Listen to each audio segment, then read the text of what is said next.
नमस्कार। हिंदी आशुलिपि की मानक प्रणाली में आपका हार्दिक स्वागत है। आज हम निम्न वर्णों को लिखना सीखेंगे। जैसे यह को लिखते वक्त पहले लाइन पर पेंसिल को रखना, उसके बाद हल्के से थोड़ा आगे लेकर फिर से गोलाई में घुमाना।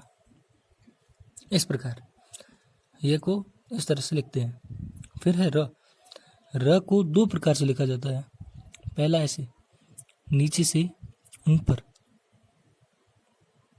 इस तरह से हल्का लिखा जाता है, और फिर इसे दूसरी तरह से ऊपर से नीचे लिखते हैं, इस प्रकार। ये भी हल्का इस तरह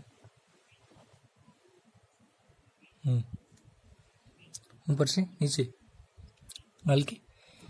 ल को भी दो तरह से लिखते हैं।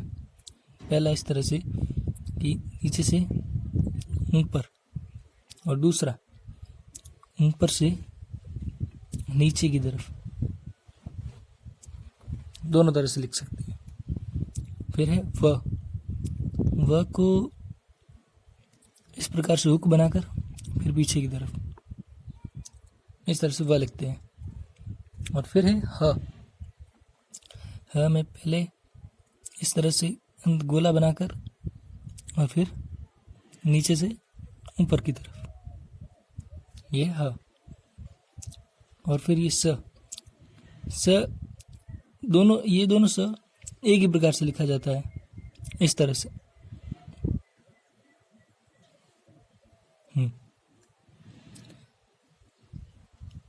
इन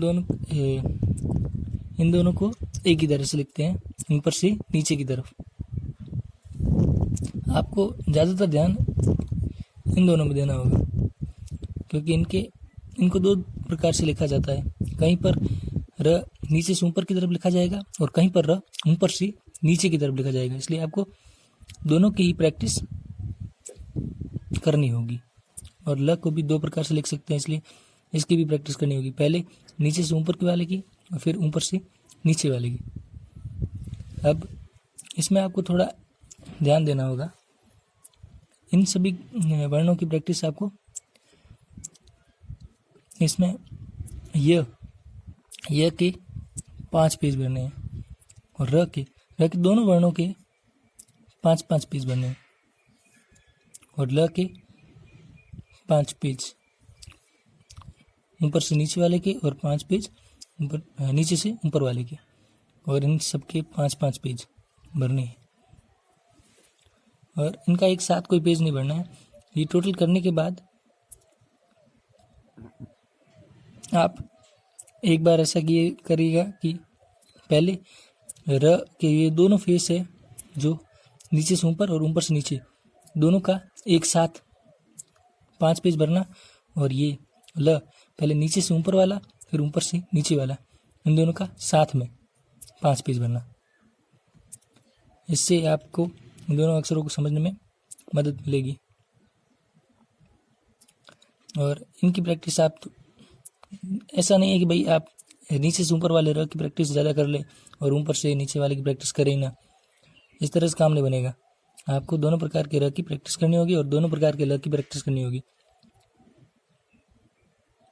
क्योंकि बेस मजबूत करना है तो प्रत्येक प्रकार के वर्णों के चिन्हों को लिखने की प्रैक्टिस करनी होगी। नहीं तो आगे शब्द बनाने में परेशानियां खड़ी हो जाएगी। उम्मीद करता हूँ आपको आज पता चल गया आपका आज का काम क्या है। नमस्कार और धन्यवाद।